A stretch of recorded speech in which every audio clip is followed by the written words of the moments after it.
published and unpublished, literary, scientific and artistic work, whatever the form of expression, provided such works are fixed in a tangible or a material form. So, that is very important. Tangible and material form is very important, and the form may be any expression it may be, but it will be literary, scientific and artistic work. And if you see the copyright term, actually it is a 60 years from the life of the author.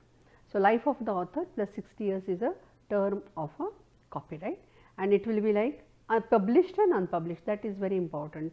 It may be like you are writing notes now, it is not published anywhere, but you have written it now, it is your copyright, it is you are getting immediately protection for that particular writing, that creation, that expression, the way with you are writing it.